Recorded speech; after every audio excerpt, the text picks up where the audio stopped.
What's up, Joy Seeker? Hari ini sangat berbahagia buat Joy to the World karena kita kehadiran seorang tamu yang spesial. Tamu kita hari ini adalah seorang juara tenis nasional sebagai pemain junior, senior, dan pelatih dengan rekor peringkat dunia nomor 663. Pelatih tenis lebih dari 4 dekade yang sudah malang melintang melatih semua pemain nasional dan internasional. Semua jenis pemain beliau sudah latih. Dan juga merupakan seorang pelatih yang melahirkan ribuan fans tenis baru di Indonesia. Seorang teman yang dibanggakan, pendidik yang dihormati, dan kepala keluarga yang dicintai. Guru kami, Bunge Oninahor. Om Bunge, welcome to the show. Thank you for being here, Om. Terima kasih sudah datang di acara Joy to the World. Hari ini Om Bunge kita mau diskusi banyak hal karena saya pribadi sebagai murid Om tahu bahwa Om ini sudah sangat malang melintang perannya di dunia tenis. Mulai dari seorang atlet, menjadi seorang pelatih, menjadi seorang pendidik, menjadi seorang kontributor dalam tenis nasional. Jadi saya akan coba untuk menggali lebih dalam tentang Om Bunge. Sekiranya berkenan kita akan coba mulai dari kehidupan sebagai seorang atlet ya Om ya. Oke. Pertama yang kita mau tanyakan terlebih dahulu, apa yang pertama kali membuat Om Bunge jatuh cinta pada tenis? Sebenarnya tenis ini boleh dikatakan cinta kedua olahraga saya. Cinta kedua, oke. Saya adalah pelari 100 meter, jarak pendek dan maraton. Oke. Jadi jarang ada nama seorang atlet pelari yang juara 100-200 meter dan juara maraton. Biarpun maraton itu tidak nasional banget, tapi pernah juara maraton. Iya. Biasanya 100 meter sprinter ya sprinter, Betul. maraton ya maraton.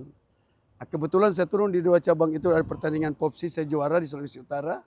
Mau dikirim nasional untuk kejuaraan nasional Popsi, saya milih kejuaraan nasional tenis Tamrin Cup. Saya tidak ikut. Jadi saya lagi bertanding tenis di Senayan dulu.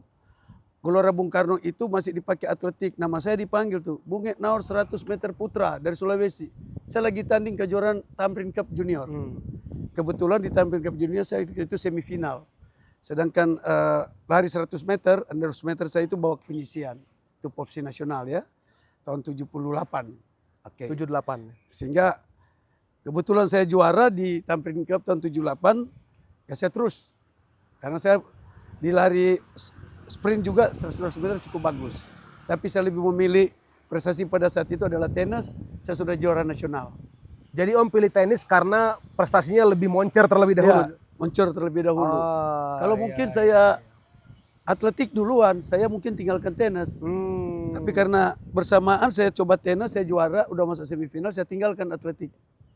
Sehingga saya memang banyak teman dari Sulawesi Utara, banyak orang kenal saya karena atlet-atlet sprinter seperti misalkan Christian Yanepa almarhum, Hengki Mandagi pelari, mereka banyak kenal saya. Pelatih atletik nasional dari Solo juga pernah kenal saya karena saya memang pelari juara di junior dan Popsi nasional. Ya, saya pilih tenis kejuaraan yang sama di Jakarta. Gitu. Kalau pertama kali angkat raket umur berapa Om? Saya termasuk sudah tua angkat raket ya.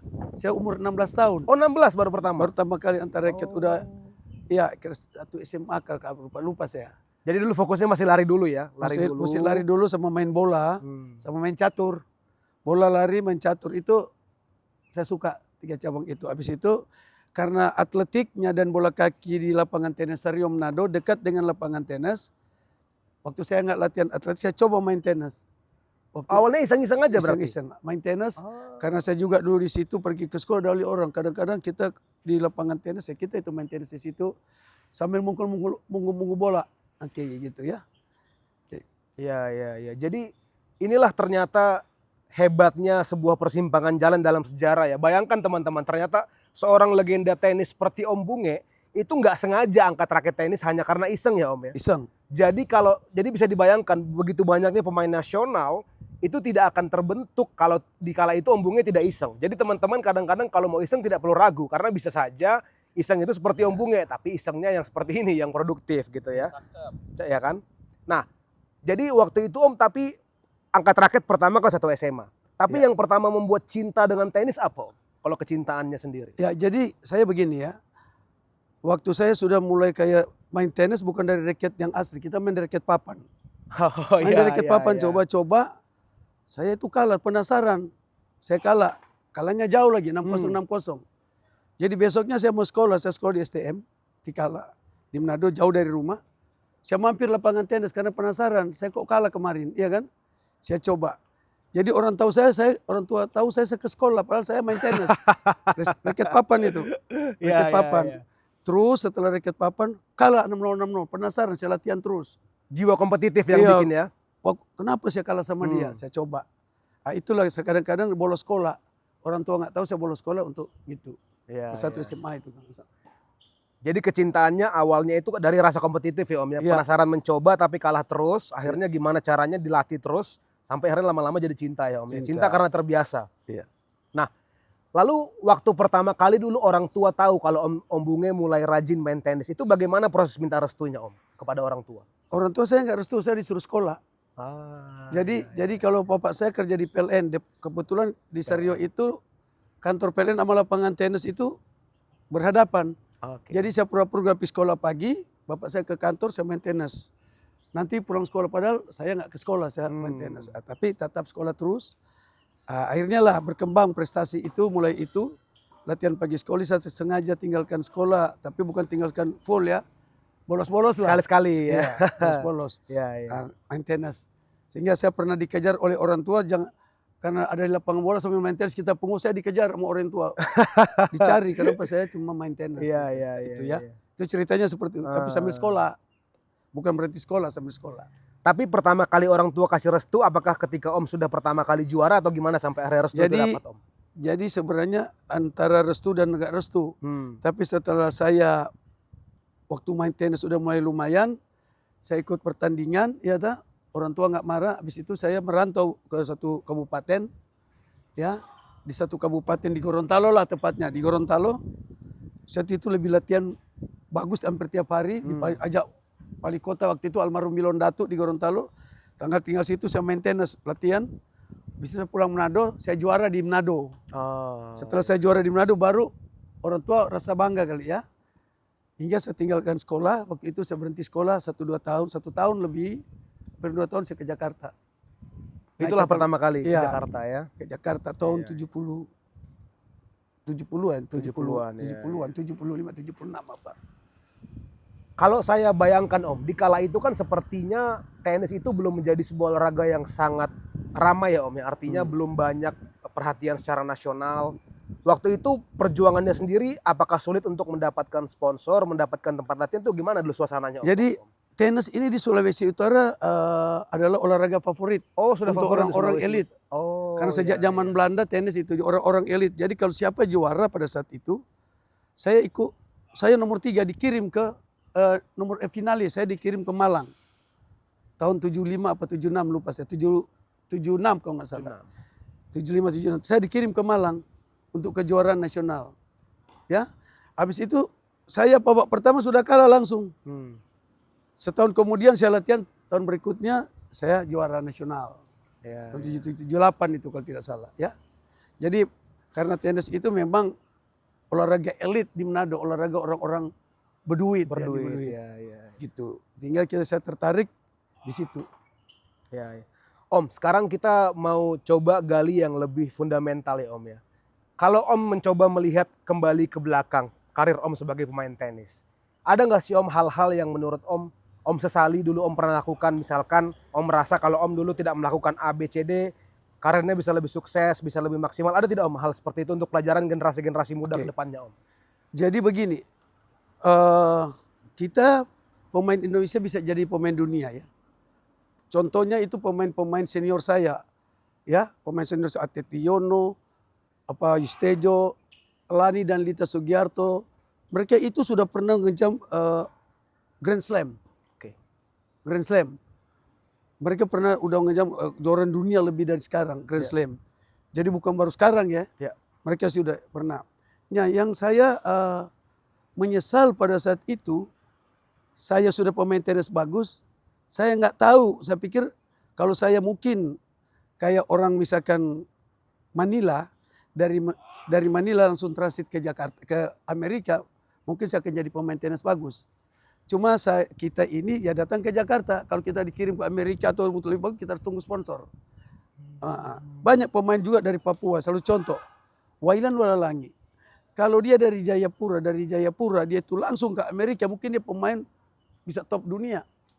Banyak pemain kita bisa top dunia karena harus keluar, bukan tempatnya di Jakarta. Jakarta pada saat kita udah cukup berprestasi nasional dan prestasi internasional 1000-2000, kita harus berkecimpung ke luar seperti Pak Ang. Yang saya nyesal pada saat itu, pola pikir seperti itu dan sponsor tidak berpikir seperti itu zaman dulu. Kita tidak mendapatkan sponsor seperti itu. Nah, kalau kita pemain-pemain itu muda seperti JJ misalkan, punya sponsor itu bertanding terus di Amerika, nggak balik-balik, itu pasti jadi pemain dunia. Nah, yang saya nyesalkan pada saat itu, untuk jadi tidak ada sponsor lah yang pada saat itu ya, nggak ada sponsor. Kalau kita itu cukup main bagus. Kita punya sponsor Nata Effendi almarhum, cuma terbatas nasional aja. Ya, kalau internasional dia kirim, tapi tidak pingin mendunia, ngerti nggak? Tidak pingin mendunia khusus kayak Cina. Cina itu sekarang pemain banyak bagus Jepang, karena dia harus itu mendunia, dia harus kirim bertanding ke luar negeri, berlatih di Amerika, di Eropa dan sebagainya. Ya. Jadi tapi kalau kita bayangkan Om, waktu itu artinya Om yang tidak ada itu atau yang kurang mindset untuk langsung pengen kesananya atau lebih ke sponsornya Om yang lebih kurang sebenarnya? Sebenarnya motivasi kita ada, tapi sebenarnya wawasan daripada pembinaan ini, Wawasannya, tujuannya dia beda, ngerti nggak? Beda. Kalau mungkin ada pembina sekarang, orang yang punya sponsor punya tujuan satu, oke kita mau bikin pemain dunia, kita jangan ngomong, kirim aja. Kita kirim 16 orang, 8 cowok pasti jadi. Tapi itu kan nggak mudah, harus ada pengusaha yang mau berkorban untuk tenis. Karena apa? Tenis itu butuh duit. You tahu nggak, satu pemain saya kirim anak saya ini, satu pemain mengeluarkan berapa ratus juta satu bulan, 1 tahun. Waktu itu masih murah, kalau dihitung-hitung masih 600 juta 1 tahun. Itu masih murah hitungannya Om ya? Masih murah hitungnya. Sekarang udah minimal 1 miliar. Ya. You harus, seorang pemain harus punya duit minimal 5 miliar untuk dari pemain nasional untuk jadi pemain dunia profesional. Nah, kalau orang pemain bagus, satu contoh kayak Gunawan, pemain-pemain bagus, apalagi ini anak-anak bagus sekarang, Gunawan, yang junior bagus, ada nggak mereka punya duit 5 miliar untuk jadi top? Enggak, itu tergantung sponsor dan pemerintah. Pemerintah kan terbatas, bukan cuma tenis yang dia ada sepak bola, badminton. Beda sama di luar negeri, ada khusus sponsor. Makanya untuk memajukan ini harus ada direktur. Direktur dikatakan kayak bola kaki, ada suatu direktur tim, direktur pelatnas atau direktur tim nasional dengan dana khusus yang kirim mereka bola kaki dulu zaman Primavera. Mereka kirim ke Italia 2 tahun. Tenis kalau kirim ke Italia 2 tahun, pemain tenis kita pasti pemain dunia. Saya ranking dunia 600-an, single double. Ya, kita bisa sebenarnya ranking 100 juga kalau ada duit pada saat itu. Ya. Waktu itu Om dengan sumber daya dan sponsor terbatas sampai ya? Sampai ranking dunia 600-an. Sekarang orang cari ranking dunia dari nol membutuhkan duit 1 miliar 1 tahun. Iya, betul. Cari 1000 aja sekarang susah. Iya, betul. Ya? Iya. Apalagi mungkin kalau saya bayangkan zaman dulu Om belum ada internet, jadi belum ada kemungkinan sponsor exposure dari luar negeri ya Om ya, harus mengandalkan yang ada di nasional aja kalau zaman dulu ya. Ya, jadi zaman dulu memang ada satu sponsor Nata Effendi almarhum, yang pada kita dia itu punya loyalitas dedikasi untuk bikin maju, cuma terbatas bos. Ya? Zaman Murdiono pun jadi ketua PLT itu terbatas, padahal Murdiono seknek, dia bisa panggil terbatas, atau karena wawasan terbatas untuk membina pemain jadi pemain profesional. Sekarang orang punya wawasan bahwa kita bisa bikin pemain jadi Olimpiade cita-cita atau Grand Slam minimal 20 besar dunia, 10 besar dunia. Siapa yang mau biayain? Orang tua nggak mampu, orang tua mau mengeluarkan duit minimal 10 miliar satu atlet untuk 5 tahun atau 6 tahun. Karena nggak mungkin 1 tahun dia berkeliling. Saya kasih contoh Adila. Adila sudah berapa tahun berkeliling, 4-5 tahun, tapi dia single pun nggak bisa tembus 100 dunia. Dulu zaman Angelic Wijaya, Winnie Prakusa, mereka itu tembus 100 dunia ya. Tapi ada kali mereka punya uang sendiri lain banyak, iya kan? Sumber dayanya ada. Ya. Kalau orang tuanya sekarang bisnis nggak ada, nggak bisa, siapa yang mau terusin? Ya, karena tenis itu mahal banget tenisnya. Pertama kalau dia berlatih di sana, dia harus ada di sana, dia harus ada camp, harus ada pelatih bagus. Seorang pelatih bagus untuk bayar 2 minggu aja bisa 5.000 US. Christopher Rungkat contoh, dia pakai Robert Davis. Dia harus gabung ada 2 pemain untuk membayar Robert Davis. Itu cuma untuk dia punya honor, belum penginapan, ongkos tarbet, akomodasi dan sebagainya, iya kan? Jadi benar-benar Christopher bisa sampai, maaf ngomong ya, Christopher saya pernah ngomong, dia bisa bermain sampai 40 tahun, ada janji sesi. Tapi kamu harus udah punya sponsor untuk masuk dunia. Misalkan ranking 10 dunia. Siapa yang akan biayai dia? Karena dia harus pasangan dengan pemain yang bagus. Otomatis punya pengaruh Christopher yang bertanding. Kalau dia tidak punya ranking bagus, Christopher nggak bakal ada pasangan double yang mau sama dia. Kalau dia nggak punya prestasi. Itu membutuhkan duit untuk keliling, pakai pelatih bagus. Oh, jadi ada hitung-hitungan seperti itu juga ya, Om ya? Bukan cuma asal tanding aja keluar. Iya, gitu. Karena bagaimanapun gitu, tenis mahal. Jadi kalau, maaf ngomong, kalau pengurus PLT kita coba pikir, oh gua 1 bulan bikin pemain 1 miliar. Nggak cukup. Minimal 2 M. Jadi ada satu Pak Edo Utara Barat yang mau pengen jadi pengurus PLT tapi kemarin mengundurkan diri karena kesibukan. Dia menyiapkan 100 M untuk 5 tahun. Untuk bikin pemain minimal punya 100 M. Ada nggak pengurus yang punya duit mau kasih keluar 100 M? Mau dia siapa? Pasti ada tanda tanya. Kalau bukan pengusaha yang benar-benar punya loyalitas dan dedikasi terhadap pemain cinta sama tenis. Menteri pun belum tentu, ini pertanyaan. Jadi kalau orang tanya sama saya berkecimpung bukan cuma melatih tenis, di kepengurusan PBPLT pun saya berkecimpung. Memberikan masukan kepada orang-orang yang mengurus PBPLT. Supaya mereka itu tahu bahwa membina tenis itu ya bukan cuma hanya punya duit 5M, 10M. Ngerti nggak? Untuk jadi pengurus ada, untuk jadi terpilih aja minimal lu butuh 5M untuk terpilih. Untuk membina pemain setelah terpilih membutuhkan 2M tiap bulan. Tiap bulan. Jauh pikir itu bukan tiap tahun 2M, tiap bulan. Itu bayar gaji pegawai, bayar pelatih, bayar pemain itu, pembinaan, bayar pemain kirim ke luar negeri. Apalagi kalau kita kirim 8 orang kayak Cina, Korea itu kirimnya bukan 1-2 orang. Sporadis ya? Iya. Gitu. Om, nanti saya ada pertanyaan tentang PLT, cuman saya mau sedikit kembali dulu Om ya ke mindset seorang atlet Om. Kalau dulu Om melihat rekan-rekan Om pasti banyak lah di sekitar Om yang mungkin dari kecil sudah kelihatan berpotensi untuk jago, tapi tidak maksimal karirnya. Kalau Om lihat sebenarnya apa sih Om beberapa faktor terbesar yang bisa membuat atlet itu tidak maksimal karirnya? Contohnya saya lihat misalkan kalau pemain bola itu banyak yang karena kehidupan malam misalnya. Atau karena yang lain. Nah kalau dari sisi tenis, kalau Om melihat apa Om hal-hal yang bisa membuat atlet itu nggak maksimal karirnya Om? Jadi begini, kita harus punya wawasan di dalam membina kehidupan, dalam merancang suatu kehidupan. Bahwa kalau kamu tahu tenis itu bisa membuat you masa depan. Jadi Prasetyo bilang, you nggak usah sekolah, lu main tenis aja. Ya, you benar dia tidak akan susah. Tapi sejauh mana kalau dia cuma prestasi nasional hidupnya dia, oke? Nah kita karena kalau kita mau pingin maju pemain tenis, ada satu orang kaya. Saya kasih contoh aja, Barki. Dia tetap anaknya sekolah di sekolah yang terhebat. Di sini di British Schools, ada di luar negeri. Karena dia berduit. Pak Bakri dia ya? itu, Barki ya, Barki bukan Bakri, Barki. Barki, oke. Ya, Barki ya, Justin Barki, Jonathan. Orang tuanya itu, mereka punya duit. Bikin lapangan tenis sendiri, latihan tidak pagi, bangun pagi, dia ke sekolah. Habis itu pulang lagi dia latihan. Jadi karena tenis itu kita butuh orang-orang punya intelektual, harus sekolah. Ngerti nggak? Tetapi bagaimana dia tidak boring juga di tenis, dia sekolah. Dia tidak boring juga di sekolah, dia tenis. Dan dengan sistem berlatih seperti ini, itu mengeluarkan banyak duit. Hanya Barki aja yang bisa. Yang sanggup ya? Yang sanggup. Bak pelatih khusus ngelatih anak dia jadi. Ranking dunia.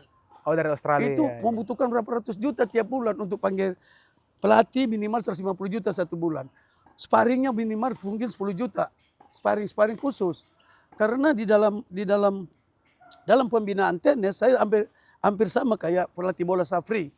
Pertama kali kita harus punya infrastruktur dulu. Infrastruktur. Ya. Habis itu kita punya teknik tenaga ahli. Ngerti nggak? Kita punya tenaga ahli, baru kita itu ada atlet. Ngerti nggak? Setelah ada tenaga infrastruktur, ada tenaga ahli untuk melatih atlet. Ya, setelah atletnya jadi, baru kita bikin turnamen. Ngerti?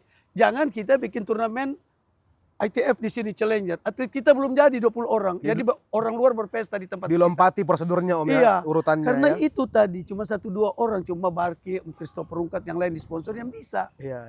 Padahal di India bukan begitu. Di India biaya turnamen future misalkan challenger banyak masuk orang India karena pemainnya sudah banyak yang jadi. Ini banyak pengurus PLT nggak ngerti atau pemerintah nggak ngerti nggak? Setidak-tidaknya Menteri Olahraga dia harus pakai tenaga ahli yang paham benar setiap cabang kalau kita mau maju. Baik dari tenis dia harus pakai, jangan cuma dengar orang ini misalkan pilih ini enggak, harus benar-benar paham. Diadakan workshop gitu, ya kan? Discuss ini siapa, iya kan? Jangan kita kasih pelatih yang tidak punya wawasan dan tidak punya quality. Jadi multi pemain tenis bukan yang kedua, bahwa orang tua berpikir begini, wah lu main tenis lebih kalau jaya belum tentu seperti lu sekolah, ngerti nggak masa depannya? Padahal tenis itu punya masa depan sambil dibanding dengan sekolah. Bisa kalau dia baju tenis biasa networking dia bagus kepada pemerintah, bisa jadi pengusaha dikenakan dia juara tenis misalkan. Satu contoh Christopher Top ini, dia bikin pengusaha apa? Dia ada ikatan batin dengan moral ya. Moral. Dia ini bekas juara loh, kita kasih dia facility. Ini banyak orang tua nggak ngerti. Itu sudah dilakukan Barke. Mungkin tujuan untuk usaha dia, tetapi sebenarnya anak-anak dia sudah ada positif di dalam kehidupan berbisnis selain usaha bapaknya, ngerti nggak ya? Kalau dia bisnis mungkin tidak sama dengan bapaknya, dengan bisnis lain, dia sudah ada. Siapa ini? Justin bekas juara nasional. Dia sebenarnya lain lain komunikasi lain, psikologi bisnisnya beda dengan orang yang tidak punya nama, ngerti nggak? Jadi banyak orang tua itu yang tidak menyadari banyak pintu terbuka kalau berprestasi di tenis ya, sambil sekolah. Sambil sekolah ya. Ngerti nggak? Karena sekolah itu penting.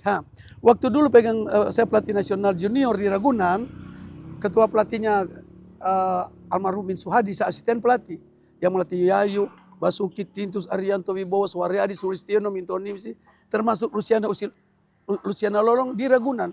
Sudah ada prinsip seperti itu, tapi belum sebaik, belum bagus, baru sekitar 25%, belum sekolahnya ada di sana. Kita cuma pelatihnya masih banyak agak kekurangan. Nah, sekarang yang seperti itu sudah dihilangin. Udah nggak kita bisa lagi yang bina. Harusnya kan makin ada dan dibina lebih berkualitas, lebih itu yang bagus. Jadi sambil dia sekolah, sambil dia berlatih tenis, berprestasi. Bukan cuma SMA sebenarnya, sampai perguruan tinggi pun harus ada seperti itu. Ya, jadi ada perguruan tinggi yang khusus atlet misalkan. Beasiswa atlet gitu ya. Dulu pernah mau dibuka di Cibubur waktu zaman Abdul Ghafur. Tapi sampai sekarang tidak jalan. Saya nggak tahu kenapa tidak jalan. Dulu pernah ada itu seperti itu ya. Wawasan seperti itu. Iya. Kalau begini Om, kalau kita lihat tadi kan itu dari kacamata eksternal ya Om ya, bahwasannya peran pemerintah sangat sentral dalam menciptakan ekosistem tenis yang bagus untuk mempertahankan bahkan meningkatkan kualitas atlet. Kalau dari mindset seorang atlet Om, kalau dari contoh di sekitar Om lah, ketika Om menjadi atlet atau menjadi pelatih, apa Om contoh-contoh kebodohan atlet itu yang Om lihat sebenarnya dia merusak karirnya sendiri kebanyakan Om? Oke, sebenarnya di dalam teori ya, itu orang harus ada namanya kerja keras. Itu wawasan mereka itu tahu apa sih itu kerja keras. Bukan kerja berat, kerja keras. Pertama kita harus tahu kita kerja keras baru menghasilkan sesuatu. Pertama dia patuh terhadap pelatih. Kedua dia disiplin, itu paling penting. Tapi ini hanya bisa berjalan kalau mereka dibina di salah satu tempat. Bukan hanya itu lu habis latihan sini pulang tidur sana, nggak bisa begitu. Kecuali di sini kita ada profesional banget ya. Tapi kalau kita dari amatir mau bikin jadi profesional, ya mereka itu harus tahu bahwa berlatih tenis untuk menjadi champion adalah kerja keras. Dia berlatih, dia sekolah, dia tidur yang benar. Enggak bekerja keras nggak perlu 10 tahun. 2 tahun, 3 tahun enough. Tapi harus diberikan pengertian kepada pemain. Ngerti nggak? 24 jam itu Om ya? Iya. Jadi ada satu petinju Hasan Ahmed ya dari Inggris, top dia juara. Waktu ditanya, kamu berlatih seminggu berapa kali? Dia bilang 8 hari. Ada juga pembalap sepeda dari Spanyol, gua lupa namanya. Apa dia pembalap sama lu berlatih dia bilang 8 hari sehari. Lu pikir aja ya, mereka itu. Nah, atlet kita pertama karena sistemnya nggak dibuat oleh kepelatihan. Sistemnya ya. Kedua, mengenai lu tanya faktor X. Faktor misalkan disiplin, mereka misalkan mau merokok, minum minuman keras dan sebagainya. itu tuh nomor 2. Yang itu nomor nomor 1 itu kenapa? Nomor 1 harus berlatih keras. Kalau lu berlatih keras, kita nggak bisa larang orang, jangan minum bir. Nanti dia minum, dia coba. Iya. Lu jangan merokok. Nanti dia merokok, dia Apalagi coba. masih muda ya Om ya. Apalagi masih, lu jangan pacaran. Dia pasti pacaran. Iya. Apalagi dalam satu kompleks ada cewek sama cowok tinggalnya. Selesai udah barang itu udah Ya, ya. kalau cowok sama cowok jadi bencong, Iya. kalau cewek sama cewek jadi lesbian, kalau cowok sama cewek. Saya pernah diprotes sama PLSPO, pendidikan luar sekolah. Waktu kan di asrama Ragunan ada cewek sama cowok, sampai di kerangkeng tuh cewek-ceweknya. Saya waktu itu jadi pelatih yang termuda, belum kawin. Ngerti nggak? Jadi saya ada sedikit bergaul sama mereka. Saya dipanggil di sidang. Iya Pak Bunge, nggak boleh dong. Ngapain Pak Bunge? Pak, kalau atlet saya dilarang pacaran kan menurut saya. Kalau dalam satu asrama ada cowok sama cewek, wajar mereka bisa jatuh cinta Pak. Iya. Cewek sama cowok itu normal. Kalau Bapak juga kasih cowok wajar ada yang jadi bencong, dia bilang homoseks. Iya. Kita harus ngerti itu. Kalau cewek sama cewek wajar ada yang jadi lesbian. Itu udah wajar. Jadi kita harus tahu segi-segi negatif. Yang paling penting satu, Anda tahu kerja keras untuk jadi juara seperti apa. Itu pelatih dan pembina itu harus berikan kepada dia. Apa tuh kerja keras? Tergantung disiplin, konsisten tinggi, dedikasi, loyalitas. Kerja keras untuk negara. Nah, dengan dia bekerja keras untuk menjadi seorang, itu namanya dia punya dedikasi, loyalitas untuk negara, mengharumkan nama negara. Itu wawasan sangat penting. Makanya waktu zamannya Pak Wismo jadi ketua KONI, semua atlet diajarkan itu. Mereka diajarkan cinta terhadap negara, nasionalismenya ya. Itu patriotnya itu penting. Nah, sekarang ya. pertanyaan, pemain kita ada nggak di situ kalau mau dilatih secara amatir baru ke profesional? Karena kita terus terang profesional tinju di sini aja udah nggak kelihatan. Profesional, badan profesional aja udah sekarang udah nggak jalan. Bagaimana kita ke profesional kalau amatir melulu, iya kan? Itu ya. Menurut saya, untuk atlet mau maju, pertama harus ada infrastruktur, ada pelatih yang bagus, ada pemain yang kita bina, baru bikin turnamen. Ya, program kan itu pelatih punya program. Jadi pemerintah juga harus mensupport pengusaha-pengusaha itu yang membina atlet. Jangan mau ini aja disusahin karena dia untuk negara, untuk Olimpiade, iya kan? Itu harusnya dipermudah ya. Dipermudah kasih zaman dulu tahun 70-an 80. Itu makanya kita juara Asian Games. Sekarang kita mau juara Asian Games susah. Yustejo tarik bisa 2 emas, tenis bisa 3 emas. Itu fasilitas yang diberikan oleh Pak Nata Effendi gampang waktu dia jadi MKL. Sehingga dia bisa buang sebagian keuntungan kepada atlet. Karena kebetulan saya itu yang pegang untuk pembinaan itu. Jadi Om tahu persis ya? Ya saya tahu persis. Ya, di klub Kilat namanya. Kilat. Di situ ada Tintus, Yustejo, Wailan, Suryadi, Sulistiono, ya Yubasuki, semua mereka punya. Di Ragunan mereka ada. Ragunan itu dibiayain oleh selain PLSPO oleh Nata Effendi. Begitu juga di nasional. Itu. Om kan dulu jadi asisten pelatih di Ragunan ya Om ya. Termasuk diantaranya kan ada Mbak Yayu Basuki di sana ya Om. Kalau kita mencoba melihat Om, seorang atlet ketika masih bentuk embrio, ketika dia masih dalam bentuk bakat, apa Om indikator yang bisa digunakan oleh pelatih untuk melihat apakah seorang atlet itu punya bakat untuk menjadi pemain top atau enggak? Apa aja indikatornya? Pertama kalau seorang Indonesia harus percaya dulu bahwa Tuhan itu adil. Tidak ada orang yang tidak bisa dibuat. Itu mindset pertamanya ya? Kecuali dia lahir karena cacat. Cacat pun bisa jadi wheelchair. Ya. Pernah juga bisa. Jadi semua itu keadilan Tuhan di situ bahwa semua orang bisa. Ini percaya nggak pembina tenis? Itu dulu. Dia percaya nggak bahwa Tuhan adil, semua bisa jadi. Kalau dia nggak percaya, dia cuma lihat bakat orang mah susah. Iya kan? Dia cuma lihat bakat jauh bagus secara belum tentu. Ratusan orang yang saya ketemu larinya bagus, bakatnya bagus, nggak jadi. Nah, yang tadi saya bilang tadi harus ada pembinaan. Setelah di Cina itu ada banyak itu dicari anak-anak kecil itu anak negara. Dia bina satu tempat. Anak kecil 5 tahun lalu ditaruh lu olahraga apa lu mau.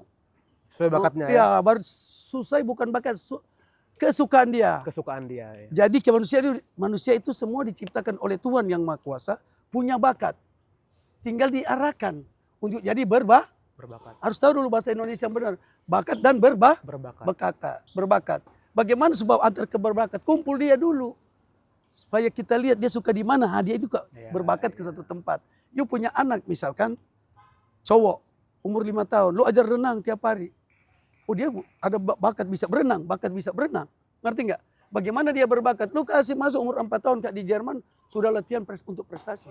Sehingga dia berbakat. Nah, tapi ke tempat yang benar. Juga latihan tenis ke tempat berkualitas yang benar. Semua itu akan jadi. Kalau tadi yang saya ngomong, ya ada infrastruktur bagus, kepelatihan bagus untuk membentuk teknik, atlet kita bina yang benar, baru pertandingan kita buat dalam negeri pasti jadi bagus. Oke Om, artinya coba kita lihat dari transisi antara bakat menjadi berbakat. Artinya kan kalau dia sudah bakat, sudah dikumpulkan dalam satu lokasi tertentu, itu kan nanti ada transisi ke berbakat. Iya. Nah kalau Om misalkan katakanlah dipercayakan untuk membina suatu kelompok anak-anak tertentu, ya kan, untuk melihat mana yang paling berbakat. Mana dia sukai, itu Nah. dia berbakat itu. Nah, biasanya apa yang akan Om gunakan indikator untuk melihat bahwa anak ini berpotensi, anak ini enggak untuk jadi yang paling hebat? Apa itu indikatornya, Om? Pertama kita lihat dalam dunia tenis atau bola kaki, pertama indikatornya itu orang lari dulu. Bagus nggak lari? Kemampuan geraknya ya. Oke. Kemampuan geraknya itu paling penting. Karena tenis itu bergerak, beda sama catur, Bos. Tenis itu bergerak, ya. Atletik pun sama. Jadi saya pernah ngomong Gumulya punya adik Bea, waktu Sandy Gumulya latihan di Elite masih umur 5-6 tahun, saya bilang, wah ini akan jadi juara nih, karena gue lihat larinya si Sandy Gumulya, ibunya bawa. Kebetulan ibunya dia sama-sama dia di Ragunan dulu, Peloncat Indah. Lantas dibawa Bea lagi kecil, nah ini gua jadi gue lihat lincah, ngerti gak lu? Nah, karena ibunya bawa ke lapangan tenis, ya, padahal ibunya perenang, bapaknya balap sepeda, ya. Nggak ada bakat tenis ibu orang tua dia, tapi dia arahkan ke tenis jadi berbakat di tenis. Iya. Jadi ngerti nggak? Jadi Anda harus kembali lagi kepada bahwa Tuhan itu adil. Indikator Anda lihat orang dari kemampuan fisiknya doang toh. Apa kemampuan fisik Anda lihat? Dia bisa lari, dia lincah. Makanya ada di luar negeri pertama kali orang itu dikasih lari dulu, kasih main. Oh, baru dia ambil ini bagus, baru yang lain dia kasih lihat orangnya habis. Ada lagi yang terakhir orang patuh nggak anak itu? Patuh ya, mentalitasnya ya Om. Iya. Oke. Itu kan nanti dibentuk terus, itu bentuk. Karena di dalam disiplin nanti terbentuknya pemain disiplin, pertama adalah kepatuhan. Ngerti nggak? Dia orang bule, lu pikir orang bule tuh nggak kasar, nggak galak itu pemainnya. Tapi dia punya prinsip patuh, ngerti nggak? Obey. Patuh itu yang membuat dia berhasil. Pertama ditekankan itu ya Om ya. Karena kalau you tidak patuh, mau disuruh pelatih yang begini enggak. Lu bagus sekali apapun ya. Jadi setelah ini bakat-bakat lu dikumpul pemain-pemain bakat mana belum setelah bagus yang berbakat ini, ngerti enggak lu? Patuh enggak? Kalau patuh lagi dia jadi. Ya. Ngerti enggak? Jadi saya lihat Tintus Arianto Bobowo teman gua, itu patuh sama pelatih sama pembina, patuh banget. Enggak kayak saya. Saya bukan pemain jelek, saya pernah kalahkan Tintus sama pemain nasional, saya pernah. Tapi nakal. Bukan nakal apa? Mungkin kehidupan orang di Sulawesi, orang di Jakarta, orang di Medan, orang di Kalimantan, orang di Jawa, beda. Saya yakin orang Papua pun dilatih tenis, orang Ambon pun dilatih tenis, pasti jadi juara. Atau orang manapun. Bukan cuma hanya di Jawa. Ngerti nggak? Cuma sayang kan mereka di Papua, siapa yang tangani? Di Ambon, cuma ditinju disuruh. Papua cuma di bola kaki atau atletik. Fokusnya ya. Coba dikasih tenis, pasti jadi Pak. Ngerti nggak? Jadi nggak ada yang nggak jadi, itu keadilan Tuhan. Kenapa sekarang banyak di Jawa? Karena di Jawa itu dilakukan terus berhari-hari. Setiap pelatihnya biasa-biasa aja, pemain banyak Pak. Timbullah atlet-atlet berbakat dari Jawa. Sekarang atlet berbakat banyak dari Jawa.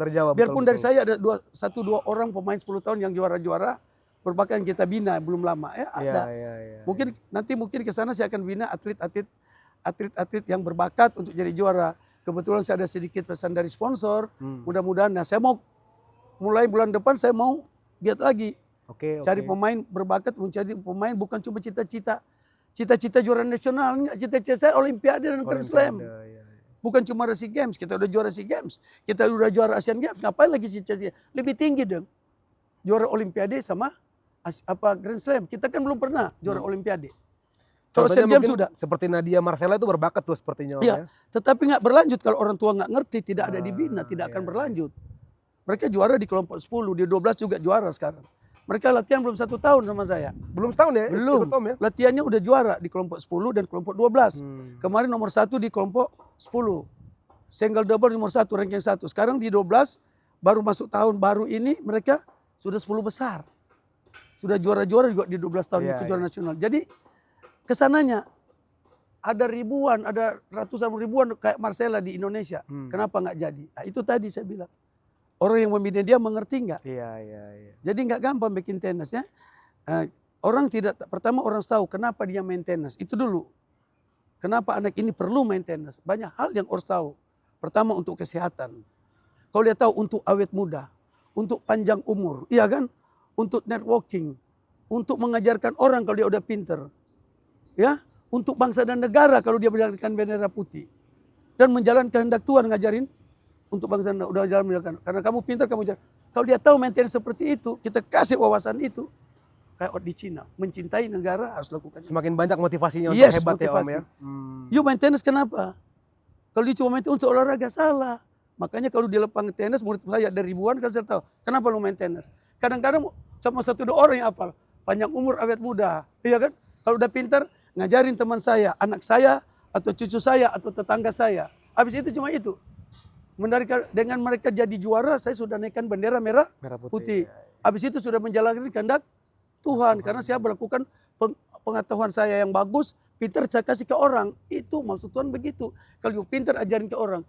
Kalau hal ini dilakukan seperti bisnis yang lain, atau itu kita pasti berjaya Indonesia pada tahun 2045. Cuma pengajaran sistem pendidikan kita beda. Ngerti nggak? Sistem pendidikan kita beda. Ya, jadi saya pikir untuk maintenance itu sangat penting untuk kalau orang tua tahu, sangat penting. Membentuk attitude anak dia, itu penting. Membangun bukan cuma anak, orang dewasa pun dibangun attitude-nya mulai lapangan tenis. Yang tadinya sembarang itu sama orang, dengan itu ada disiplin yang saya buat. Elemen OB-nya tadi. Iya, selain OB-nya dia itu menansiksa latihan yang saya berikan. Karena saya berlatih capek pasti. Di situ dia badan sadar capek, dia harus bisa kontrol. Dia harus kata-kata bagus, yang mau bergaul bagus. Dan saya bangga, ribuan member saya, mereka itu sopan-sopan rata-rata. Betul. Sopan-sopan dan bertutur kata bagus. Itu nggak gampang loh membuat seperti itu. Gitu. Saya bilang kecil dalam tenis seperti itulah. Nanti kita kita sertakan nanti sosial medianya Nadia sama Marcella. Jadi 2 orang ini adalah prodigy yang merupakan binaannya Om Bunge sekarang. Itu sekarang kita harapkan dia bisa menjadi masa depan tenis Indonesia.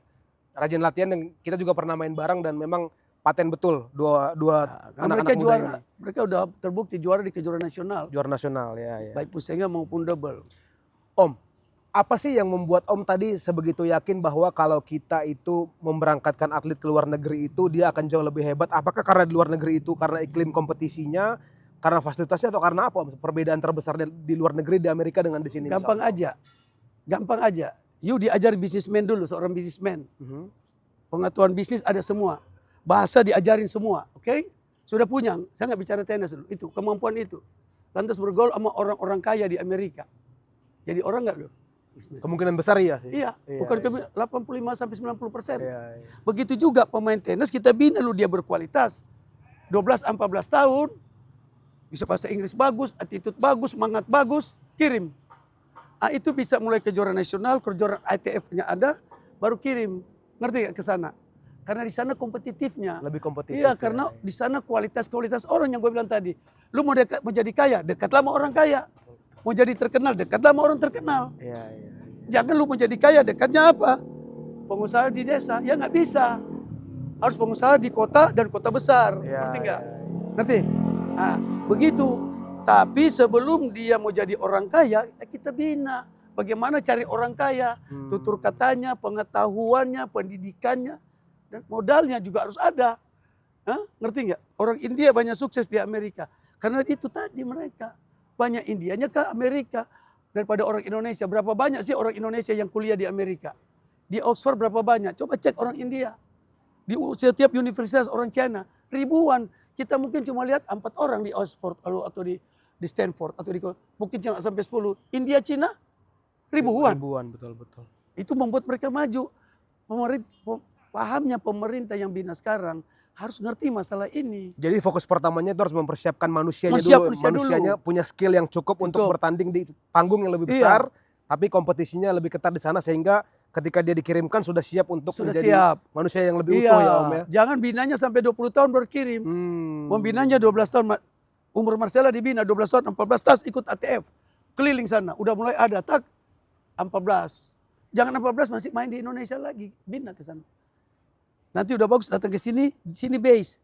baru pergi lagi. Hmm. Anggaplah di Indonesia tuh Jakarta base-nya dia, rumahnya dia, kalau dia homesick dia datang berlibur. Ya. Itu harus dibuat, mindsetnya harus dirubah, ngerti nggak? Supaya jangan terlalu boros, ngerti? Iya, betul. Gitu. Jadi kalau menurut Om ini sweet spotnya usia 12 tahun tuh Om ya, 12 tahun cukup harusnya ya. 12 sampai 14 dia jadi, ATF baru diterjun ke ITF 15, 16 sudah top. Eropa semua begitu berkejuaraan, ikuti profesional. Itu yang paling penting. Permasalahan pembina ngerti ini enggak? Ngerti enggak? Ini duit nih. Ya, mau nggak dia berkorban untuk orang lain? Belum tentu. Ingat di Jakarta banyak orang kaya, banyak orang yang punya duit tapi dia belum tentu seperti di Cina atau India mau membantu berikan sebagian itu untuk, ngerti nggak? Investasi masa depan ya. Untuk orang lain. Sama anaknya dia pelit, bagaimana sama orang lain? Iya. Sama anaknya aja dia pelit. Yang untuk sekolah doang bukan tenis, pelit. Ada satu orang kaya, saya nggak mau sebut namanya. Dia main anaknya di tempat-tempat yang murah. Gua bilang, lu rubah otak you. You punya duit ratusan miliar, tinggalnya di Kuningan. Anak you itu, you kasih pemain yang bego. Iya. You harus berbuat yang terbaik, bukan cuma baik. Baik sekali, yang paling baik. Kalau dia punya duit miliar, anak gua harus berlatih tenis di tempat pelatih yang berkualitas. Bukan yang 100.000 per jam. Paling nggak 1 juta per jam main sama JJ lah misalkan. Bukan apa ya kan. Udah paten banget lah kalau main sama JJ. Nah itu wawasan harus rubah. Kalau anaknya bisa sekolah di British School, di sekolah internasional yang keluarkan ratusan juta tiap bulan. Kenapa tenis enggak? Betul. Dia rasa pelit. Dia anggap cuma sekolah itu yang penting. Itu kenapa Om? Kira-kira ada orang tua yang seperti itu? Karena dia anggap cuma sekolah aja penting. Oh. Dia lupa bahwa olahraga juga penting untuk membangun attitude dia. Belum tentu anaknya dia, bapaknya pengusaha MKL. Belum tentu anaknya jadi MKL. Bisanya anaknya jadi penjual mie, penjual roti yang gede-gede.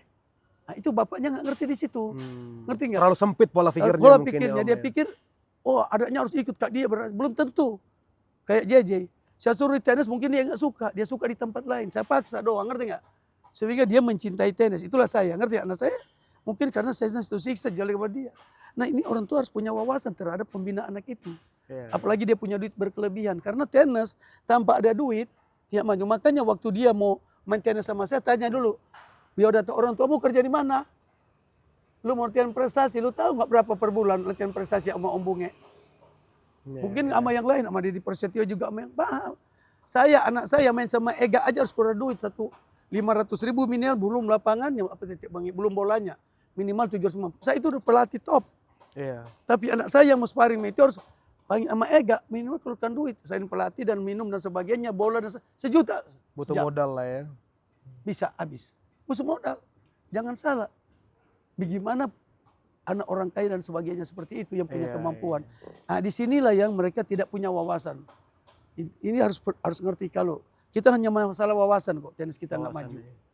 Om, sekarang saya mau tanya tentang bagaimana kita menyeimbangkan antara kita ambisius dengan delusional Om. Karena kadang-kadang kan ada orang yang mungkin merasa bahwa dia bisa, tapi ternyata mungkin seperti yang Om bilang tadi, dia tidak punya ketangkasan yang cukup, tidak punya sumber daya yang cukup. Nah itu bagaimana yang menurut Om yang ideal kita membedakan sampai mana seorang itu bisa ambisius, motivasi, tapi juga dia tetap tahu diri dengan keadaannya, itu gimana menyeimbangkan? Jadi begini ya, pertama itu, lu mau lihat ada orang misalkan 2 grup ya.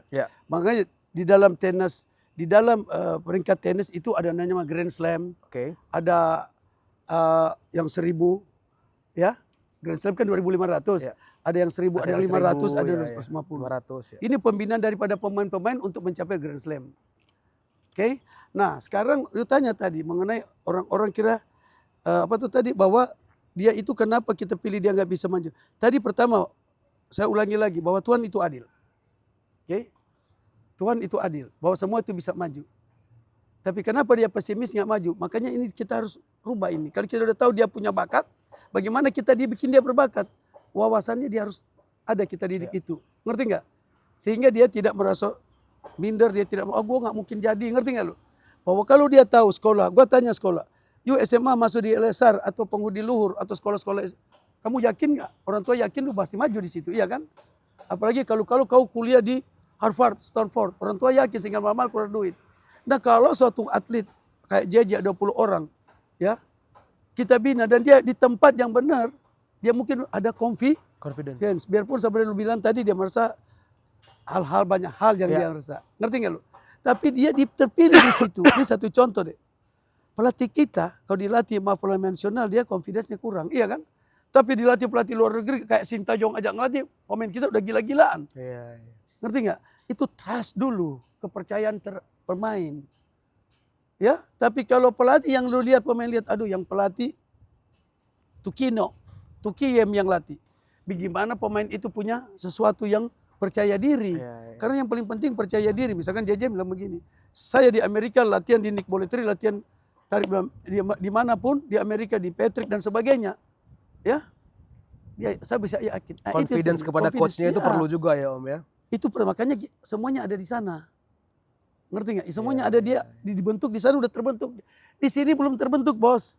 Kulturnya lebih dewasa di sana Om ya Iya, untuk di pembentukan sini belum iklim terbentuk tenis yang sehingga positif ya. membuat you bilang tadi pemain-pemain dan kita ngeliat merasa pemain itu kok cukup sampai di sini aja. Betul. Cukup kamu jadi pegawai. Iya, Cukup kamu sudah jadi pemain, melamar jadi tentara, Iya, melamar jadi iya. pegawai negeri. Padahal sebenarnya dia punya potensi. Ini satu contoh. Ega, JJ dan sebagainya teman-teman dia. Ega berapa tahun nggak ikut di nasional. Kemarin pun masih sudah pulang ke juara nasional, pemainnya di TC nasional semua kalah sama dia. Ngerti nggak? Iya. Kenapa anak ini tidak diambil di TC nasional? Itu lagi tadi. Tenis harus adil. Adil di dalam membina.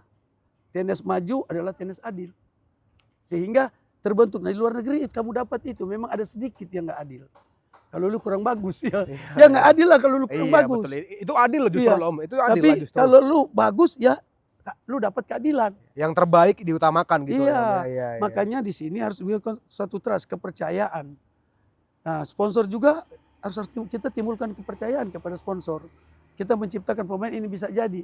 Jangan lu dapet pemain, gua bisa jadi. Cuma juara nasional. Nggak perlu juara nasional sekarang. Gua ketawa kalau juara nasional dibangga-banggain. Kita udah juara Asian Games, pengganti Yusen Jotari. Siapa? Pengganti Susana Yayu itu siapa? Asian Games kita udah juara. Tujuan kita itu Olimpiade dan Grand Slam. Nomor 1 Grand Slam. Yayu sudah pernah semifinal. Dia udah pernah quarter final single. Kita sekarang harus bisa nomor 1. Juara champion. Kalau Cina bisa, Jepang bisa. Negara Eropa kecil-kecilan juga bisa. Kenapa kita nggak bisa? Saya mau sedikit Om tentang Mbak Yayu. Kan dulu Om pasti sudah pernah melihat Mbak Yayu ketika masih muda ya Om ya. Dulu ketika masih muda, ada nggak Om ciri-ciri dari beliau ini yang Om sudah melihat, oh ini orang bakal jadi orang hebat di tenis nih Om. Jadi, karakter-karakter beliau. Jadi begini, seperti Yayu, kayak Yayu ada di atas Yayu juga ada Luciana Lor, istri saya dan sebagainya ada. Iya. Yayu sangat beruntung. Dia almarhum sangat sayang sama dia, almarhum Minswadi kepala pelatih saya. Dari pada saat itu umur seperti dia yang menonjol. Di atas dia ada Konima Ramis, Luciana Lolong istri saya. Nah pada saat itu pembinaan kepada Yayu, karena waktu Judon Tani Yayu 10-11 tahun saya bawa. Dia itu belum bertanding, yang bertanding istri saya Luciana Lolong, Konima Ramis, Luki Tajumuk dan sebagainya. Dia masih pemain cadangan tapi sudah diantar. Karena pembina almarhum Minswadi memperhatikan dia punya forehand bagus memang Yayu. Dia punya forehand bagus, bikin slice bagus ya. Umur sedia pada situ dia yang ada, ngerti nggak? Ngerti nggak? Sehingga diangkat oleh Alma PLT, dia ikut kejuaraan ini, kejuaraan sampai tingkat di atas dia terus dan dia berhasil dan Abu Rizal Bakri bantu dia. Dia sangat beruntung. Pertanyaan lu ada Yayu banyak Yayu lagi asal ada dia diberikan kesempatan. Banyak Yayu lagi asal diberikan kesempatan. Kita mau mencari asal PLT mau merawat benar, ada sponsor mau kirim. Itulah. Mungkin kalau Yayu nggak dikirim, nggak dipetantemin kejuaraan bagaimana ASEAN Amatir, mungkin nggak jadi. Jadi bagus. Jadi Om, Mbak Yayu itu spesial tapi ada faktor lain yang menyempurnakan kespesialan beliau gitu. Ada keberuntungan juga pada saat di situ, itu. Ya? Jadi orang pada momen itu Yayu beruntung. Ngerti nggak Yayu? Habis itu kenapa nggak cipta Yayu lagi? Mungkin sudah tidak ada almarhum Min Suhadi seperti itu, dan mungkin Abu Rizal Bakri sudah nggak mau membina, kecewa. Dan mungkin pada saat itu sponsor-sponsor lain sudah bisnisnya drop pada zaman Soeharto. Punya ada pengalihan bisnis ke anaknya. Drop banyak. Ada yang krisis lagi. Itu faktor juga itu ya. Faktor menentukan. Makanya saya bilang semua itu duit. Ngerti nggak yuk? Saya bisa bawa ke luar negeri anak-anak semua pakai duit, semua pakai riba karena ada sponsor. Faktor itu bisnisnya jalan. MKL, Nata Effendi. Habis itu Bambang ngambil di MKL semua yang di Tanjung Priok, drop lah sampai biaya lagi dia lagi. datangkan datang jongboard ke sini. Vitas Kualitas itu bos saya. Jongboard yang kualitas datang eksibisi sini. Oh dulu sempat Jongboard ke sini, datang ke sini Om ya? Sama Mariana Siomonisku. Di zaman dia sedang di puncak karir tuh Om waktu itu, Om ya? Iya, datang. Iya. Dulu zaman Indonesia Open 100.000 US ada kejuaraan Indonesia Open sebelum Australian Open. Michael Cheng itu pernah datang ke sini untuk kejuaraan itu. Jadi pertanyaan, jadi pengurus kita orang terlibat dalam olahraga harus punya wawasan itu. Dia nggak punya tenaga ahli yang cukup, ingat. Tenaga ahli yang cukup. Menpora harus punya tenaga ahli yang bagus, yang cukup berkualitas di setiap cabang. Jangan asal-asalan. Gak perlu dia seleksi berapa orang dia panggil, dia wawancara. Karena Menpora nggak mungkin menangani semua ini. Harus punya kegagalan tenaga ahli, kegagalan olahraga Indonesia. Oke Om, coba misalkan ini pesan untuk Mas Dito Menpora kita. Siapa kira-kira sekarang yang bisa, kalau Om punya kandidat yang bisa disarankan untuk memperhatikan tenis kita Om? Kepada menteri siapa Om? Om ada nggak nama-nama yang bisa disarankan kepada Mas Dito nih? Oh banyak. Banyak ya? Tapi kan kita nggak boleh menyinggung pelatih yang lain. Oh betul ada berapa juga. orang? Paling banyak 4 orang kok. Di Indonesia nggak sampai 10. Ya. Contoh bulu tangkis Pak Dito punya wamen. Taufik. Ada kelebihan dia, ada kelemahan dia. Mungkin Pak Dito nggak ngerti. Ngerti nggak? Dia spesial bulu tangkis. Apa dia spesial semua cabang olahraga? Enggak. Bulu tangkis itu kelemahan dia di selain cabang olahraga. Betul. Dia sudah oke nggak di bulu tangkis? Semua orang bulu tangkis suka nggak sama dia, dia dibina oleh dia? Itu pertanyaan paling nggak gampang. Jadi jangan sampai kita memilih tenaga-tenaga ahli yang salah.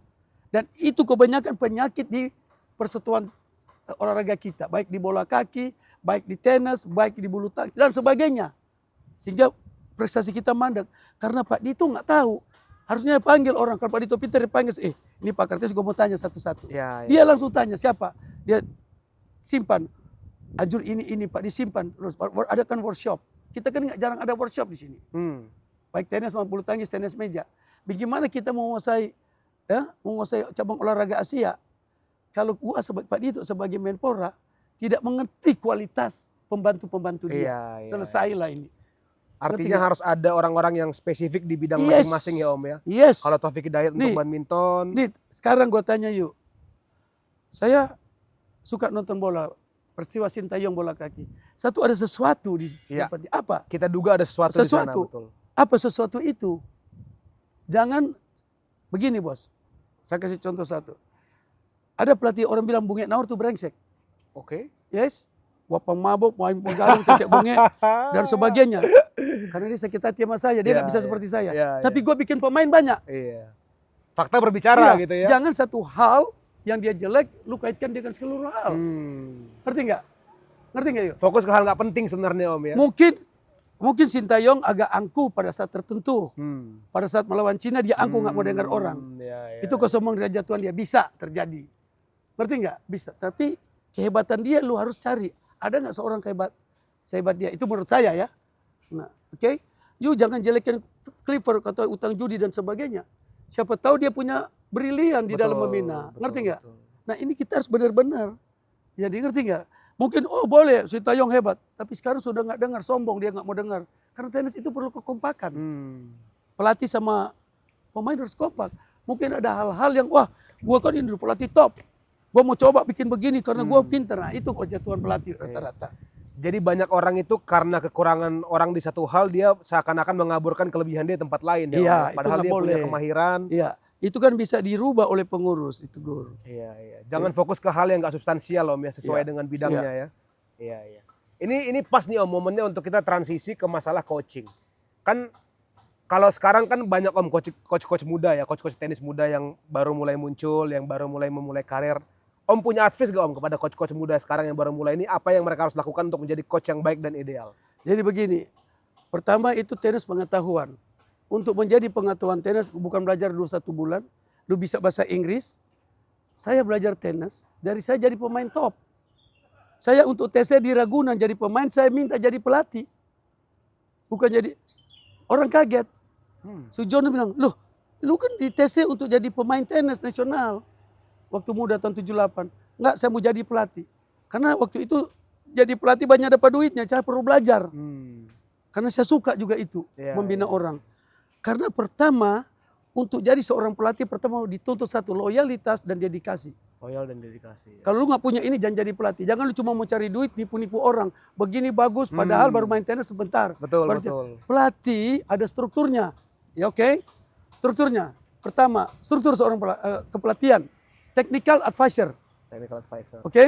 Asisten technical advisor, sama kayak bola kaki Bayern Munchen. Baru chief coach, asisten chief coach, baru coach, asisten coach. Di bawah feeder-feeder di bawah. Ada jenjang karirnya ya. Ada jenjang. Ya, ya. Ayu punya apa? Level 1, level 2, level 3. Itu pengetahuan. You sudah pernah menangani pemain jadi champion nggak? Dia di Persetia mungkin juga, saya juga, ada juga pelatih. Ngerti nggak? Mungkin dia di Persetia tidak punya level 3. Seperti saya nggak punya level 3. Tapi orang yang punya level 3 belum tentu mau bisa bikin pemain seperti kita. Tapi kita punya pengetahuan untuk level itu. Ngerti nggak? Ya. Pengetahuan didapat orang mengikuti workshop, sebagainya ikut. Kalau zaman saya itu, waduh setiap workshop apapun saya ngikutin. Ini kadang udah jauh-jauh, masih sibuk, udah jarang ngikut. Itu pengetahuan, itu dapat dari situ pengetahuan. Update terus pengetahuannya. Dari ya. Dedi mungkin buat, dari Suresh Menon buat, si siapa buat. Dan kita pergi ke luar negeri ikut workshop lainnya. Nah itu pengetahuan dulu. Jangan Anda baru tahu level 1, seolah-olah Anda sudah pelatih nasional. Banyak yang gue lihat ini. Feeder bola aja, counter power itu enggak. Dan ini namanya, maaf ngomong ya, pemain tertipu banyak petenis. Dia kasihan nggak tahu apa-apa. Betul banyak sih Om saya lihat. Banyak sekali Ya, sekarang ya. bermunculan tenis, pelatih bermunculan. Harusnya dia tahu malu. Gue tuh nggak bisa. Tapi dia mau cari duit, siapa yang larang? Iya, betul. Yang bodohnya siapa? Ya pemainnya mau ngikut yang nggak benar. Ya. Orang SDM di pojok-pojok gunung lu buka, lu ada SD yang bagus. Orang tua mampu, lu cari yang di pojok. Jangan gila itu, iya kan? Iya. Jadi boleh aja kalau you bertanya pelatih yang berkualitas di Indonesia nggak ada 10 yang bisa buat pemain. Yang Nggak ada top 10. ya. Nggak ada 10. Hah? Banyak, tapi nggak ada 10. Tapi saya kan nggak etik sebut-sebut nama itu. Iya. Ya kita tahu. Maaf ngomong, misalkan ada si Bon, ada sebagainya yang pegangnya. Jay, tolong Bonit atau tolong Pak dia dipegang anak saya percaya. Kan saya tahu, ngerti nggak? Kalau saya nggak sempat misalkan, ya kan? Ya, tolong kamu pegang anak saya, ini pelatih. Saya tahu pelatih siapa yang bagus. Pelatih yang selainnya abal-abal. Cuma ngomong doang, orang tua tertipu, atlet tertipu. Iya. Nah kenapa? Yang mereka mau ditipu? Kenapa mereka mau ditipu? Karena mereka nggak cari. Iya. Kan sudah zaman modern, lu bisa cari. Informasi Lihat data, banyak ya. ini pelatih ini siapa? Dia di Prasetyo, Bung Naur, itu siapa mereka ini? Sudah pernah buat apa? Jadi pemain kak, udah bikin jadi juara, udah latih siapa? Kan bisa dilihat. Iya. Jangan bicara soal mahalnya. Ngerti nggak? Iya. Ngerti nggak Pak ya? Jangan orang baru dapat level 3, seolah-olah dia sudah Tuhan di tenis. Gila apa? Ngerti nggak? Apa level 2? Nggak bisa. Artinya Om berarti tips pertama untuk para coach muda itu tetap harus Cari punya pengetahuan. Pengetahuan dan integritas tadi Om Iya ya. semua. Integritas. Dari 1, level 2, level 3 sama siapa aja ikut. Workshop tenis harus dia ikut. Tanya sama orang, dia harus rendah hati menerima. Belajar dari orang sudah pengalaman. Iya. Dia di Prasetyo bikin, si Suresh Menon bikin, siapa lagi, si Martin bikin, semua bikin, ikut itu. Tetapi jangan langsung merasa dia usaha pelatih Iya, top. tetap rendah hati. Dia belajar, gitu ya. dia rendah Iya, hati, iya, dia iya, belajar. iya. Karena tenis itu, kalau lu seorang pelatih tenis benar, kayak orang top di luar, dia tuh bisa live ball, bisa drill, bisa rally. Bisa nggak lu? Hah? Baru asisten yang lakuin. Tanpa lu ngerti live ball, lantas lu kasih ke asisten juga nggak ngerti, ya nol itu. Karena gue sudah tahu live ball kejadian begini, gue cari orang yang bisa live ball karena gue udah tua. Lu live ball begini, lu rally begini, itu.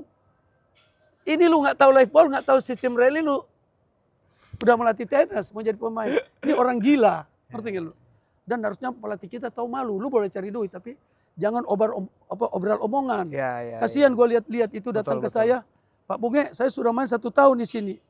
Loh 1 tahun latih lu begrip aja salah, kurang bagus. Bukan salah, gripnya kurang bagus. Finishnya begini nggak benar. Tenis tuh nggak ada yang salah. Tapi bagaimana mengukur tenis benar dan tepat. Tepat ya. Ya jangan, tenis nggak ada yang salah. Benar pukul bola masuk, tapi benar dan tepat. Kalau udah tepat, bagaimana cepat berprestasi. Prestasi bukan harus jadi juara. Prestasi itu ada peningkatan kualitas. Peningkatan kualitas ya, betul.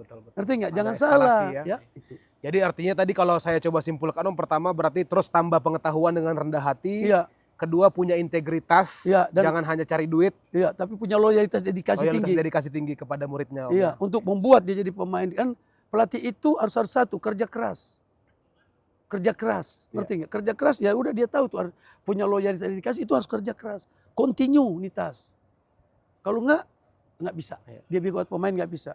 Jangan kamu jadi juara, buat pemain you mau bikin bagus pun nggak bisa kalau tidak punya dedikasi dan loyalitas itu.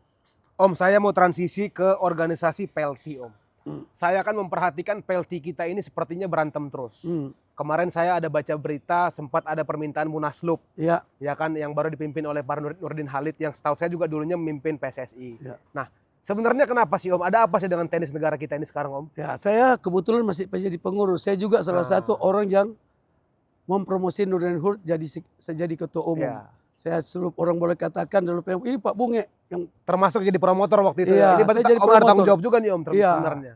maka tetapi setelah ke sana saya sangat menyesal. Pak Nurdin Halid dia senang tenis, tapi dia bukan ahli tenis. Begitu juga sekjennya. Mereka suka tenis, bukan ahli tenis, tapi mereka ingin bangun tenis, tapi mereka salah memilih pengurus dan mengirim orang-orang yang terlibat di dalam pembinaan dia. Sangat salah mereka di situ. Luar biasa salah mereka. Di bagian mananya salahnya Om? Ya, Kalau menurut Om Bunge sendiri secara pribadi? di dalam terus terang ada di dalam pembinaan itu kan termasuk menetapkan kepengurusan yang tepat. Kepengurusan yang tepat. Ya. Harus ada perlunya koordinasi tanya jawab semua itu harusnya ada. Karena you menjadi pengurus kalau lu nggak tahu ini nggak bakal maju di tenis.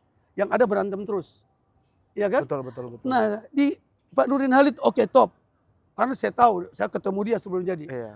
Sekjen juga Pak Andi oke. Mereka suka, mereka pengen, tapi mereka nggak ngerti. Harusnya panggil orang-orang yang ngerti. Ngerti nggak? Iya, Dan saya lihat di dalam kepengurusan PP Pak Nurdin Halid sekarang banyak orang yang tidak berpotensi dipakai, baik di dalam kepelatihan dan pembinaan. Ngerti nggak? Karena kita bukan teori. Tenis itu bukan teori, di lapangan tenis ini, ngerti nggak? Selain teori kamu harus di lapangan juga harus gila, ngerti nggak? Dan bagaimana PLT itu jadi PLT tenis adil dalam kepengurusan, membina di mana-mana pun, keanggotaan, maupun dalam segala hal, ngerti nggak? Saya sangat mengharapkan itu terjadi kejujuran di dalam Jadi waktu itu saya punya semboyan tenis adil, tenis maju, tenis adil. Ternyata nggak dapat itu. Jadi mungkin banyak yang menuntut Munaslup. Iya, saya baca kemarin itu beritanya. Ya. Jadi banyak. Sebenarnya Nurdin Halid panggil itu, datang semua. Ada apa ini? Apa yang saya pernah ketemu Pak Nurdin Halid Oktober sebelum Asian Games. Saya kasih Pak Nurdin ini orang-orang nggak beres. Oh. Saya kasih catatan, nggak mungkin saya bukan di luar kan, ini nggak beres. Ya. Pak Nurdin Halid itu nggak tahu sama sekjennya. Karena yang memilih pengurus bukan dia. Banyak, mungkin sebagian dia. Tapi yang penting-penting bukan dia. Iya, ini kelemahannya. Itu kenapa Om? Ada yang punya kepentingan kah? Iya, jadi begini. Lu jadi pengurus lu belum tentu sukses. Lu bisa diturunin, ngerti nggak yuk? Itu harus hati-hati, ngerti nggak yuk? Iya. Kapan saja lu bisa diturunin kalau Pemprov nggak setuju, ngerti nggak lu? Oh. Ngerti nggak? Jadi ada banyak hal. Nah, waktu membuatkan kabinet itu, dia hanya mendengar segelintir orang yang tidak punya pengetahuan. Segelintir orang yang nggak perlu dia dengar untuk membentuk itu. Itu kesalahan fatalnya. Sekarang siapa membela dia? Orang yang dia pilih biarlah dia. Belum tentu. Ngerti nggak? Ya. Nah ini, kalau sudah terjadi gejolak, begini akan terjadi gejolak terus. Jadi ketika menunjuk orang yang salah itu pun bisa menimbulkan permasalahan seperti permasalahan. Iya. Ya saya nggak usah buka individu siapa yang salah. Baik dalam kepelatihan, kepemimpinan organisasi, saya nggak perlu. Iya. Saya nih udah pengalaman di kepengurusan dari zaman Yones Saswoyo dari tahun 78-79. Saya sudah jadi pelatih dan jadi pengurus 78. Udah 40 tahun ya. Berapa puluh tahun itu, 40 tahun. Ini baru mereka segelintir orang. Dan sudah tahu penyakit-penyakitnya Pemprov, siapa ini kualitas pelatih, siapa ini cuma omong-omong doang. Ngerti nggak? Siapa yang nggak punya duit, ngerti nggak? Siapa yang berduit, siapa yang berani keluarkan duit, saya tahu. Duitnya dari mana saya tahu itu, ngerti nggak? Iya. Udah kita tahu sudahlah. Ngerti nggak? Jadi disinilah bukan Pak Nurdin Halid jelek, sekjennya jelek, tetapi ada satu kesalahan fatal. Mereka menunjuk orang yang tidak capable menurut Om untuk mengurus tenis ke arah yang lebih baik. Iya, karena mereka mungkin tidak paham, tidak mengerti tenis. Mungkin ke bola kaki iya, tenis sangat beda sama bola kaki. Harusnya mereka mendengar orang yang mengerti, yang bisa bantu dia juga. Dalam kelemahan dia orang itu bisa kasih jalan keluar. Jadi ini kan terjadi seperti ini. Oke. Jadi saya pikir PLT sekarang sama PLT zaman dulu. Oke Om, terakhir tentang PLT saya mau tanya. Kalau sekarang Om dikasih tongkat sihir, tongkat magic nih. Oke, Bung Enahor saya kasih tongkat magic, silahkan benahi PLT kita. Apa yang akan Om lakukan? Saya lakukan, Ya. saya buat tenis adil, tenis maju, tenis adil. Tenis maju, tenis adil. Adil. Itu gimana kira-kira bentuknya Begini. Om? Coba. Saya akan bentuk panggil semua pelatih-pelatih dulu pertama. Oke. Karena kuncinya pelatih. Kita infrastruktur udah ada kan di Jakarta. Ya. Oke, panggil pelatih yang tadi saya menentukan. Pelatih-pelatih ini penting. Wawasan. Ini lu punya tenaga pelatih, bagaimana kita ke sana. Lu nggak bisa bikin jadi, yang bisa bikin jadi sana. Dampingi itu pemain. Itu pelatih-pelatih. Berarti pengurus. Ya pengurus yang punya, bukan yang pengurus ini harus punya duit, yang bisa keluar duit. Ngerti nggak lu? Harus bersedia keluar Iya. sumber daya ya. Iya, itu saya akan pilih nih orang-orang. Banyak di Indonesia, sangat banyak. Ya, maaf ngomong ya, maaf ngomong. PBPLT bisu pun nggak bisa ngomong, bisa maju tenis Indonesia. Kalau dia pakai tenaga ahli yang bagus. Iya, iya, iya. Ngerti nggak? Sekarang bagaimana PLT tenaganya nggak ahli yang tahu apa-apa. Ngerti nggak? Iya. Ada yang tahu apa-apa cuma meeting. Pendekatan dong sama pemain di luar negeri. Dengar aspirasi gitu Iya, ya Om aspirasi ya. gimana? Datanglah. Gimana nih? Ini dekatin sama Christopher, dekatin sama Adila, dekatin di sana. Lu perlu gimana Iya mau loh. bentuk tim si games, tim Davisnya pada datang. Ini duit dari mana?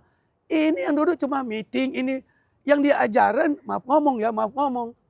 Basic iya. kepelatihan, basic kepembinaan. Tertinggal kita Iya, bos, sudah betul, tertinggal. Kita harus Mendengar suara atlet sangat penting sih Om ya. kekompakan Kekompakan, penting. iya, iya. Lutia Sintayong nggak kompak dengan pemain Belanda pemain, semua, iya. bisa bubar. Iya, iya. Itu kenapa dia ambil Kluivert? Karena supaya mereka kompak orang Belanda Betul. semua. Dia nggak tahu orang Belanda itu kan yang iya kan? Dia bilang kita kan dulu bina Indonesia, kita jajah. Jadi kita jajah sekarang main bola kaki. Udah, lu diam aja, orang nggak tahu, ya kan? Iya kan? Iya. Iya. Jadi itu. Kalau gua sebenarnya kemarin udah masukin salah satu yang mau keluarkan duit 100 miliar. Edo Utabarat, CEO Arutmin. Tapi tidak dikasih ke tempat yang penting yang diinginkan. Oh, iya. Yang secara jujur. Lah ini gila kan, Iya. siapa yang mau kasih duit 100 M? Iya, betul. Jadi dapat duit 100 M dari sponsor-sponsor. Beliau sudah Sudah siap itu siap. ya. Iya. Dan sudah jadi ketua harian. Satu harian ya. Dan saya bilang, Pak jangan, karena ini nggak benar. Mundur Pak, mundur, saya yang suruh mundur Pak. Sebelum suruh mundur saya hadapi dulu Nurdin Halid. Saya kasih nih yang perlu di reshuffle. Saya ketemu 2 kali Nurdin Halid, yang terakhir saya ketemu untuk reshuffle kabinet di bulan Desember. Dia bilang mau ketemu kita, nggak pertama. Dia anggap enteng saya. Angkat tangan saya. Yang penting Om sudah mencoba ya. Saya Om, ya? sudah kasih tahu. Iya. Sekjen pun tidak pernah menghubungi secara pribadi. NH pun tidak pernah. Padahal saya itu punya ikatan Iya, batin betul, terhadap betul. pengurus-pengurus PLT yang banyak Betul, ini. betul. Itu aja. Itulah kesalahan mereka itu salah satu. Bukan urusan saya hebat, tidak. Iya. Tetapi saya menjadikan Nurdin Halid dan Sekjen pun saya yang minta Nurdin Halid saya yang tunjuk Sekjen. Mungkin orang-orang PLT Permisi marah saya. Tetapi saya politis, saya bilang Andi Fajar jadi Sekjen. Terus saya minta kepada Nurdin Halid selain ngomong langsung, saya pakai WA. Dan itu permintaan Adi Fajar juga cocok. Kenapa dia butuh orang dekat. Tetapi habis itu mereka lepas saya, tidak memakai saya. Iya. Masa saya seorang bukan pakar lah, sudah mengerti banget saya di bidang Iyalah, kompetisi. semua Di orang sudah tahu pembinaan, siapa Om. dia ya. kasih orang yang nggak beres. Kan nggak lucu. Iya. Tuh. Om Bunge, terima kasih banyak untuk waktunya Om. Semoga tenis Indonesia Oke, semakin maju. oke, terima kasih. Sampai sama-sama. jumpa teman-teman JTTW. Sial.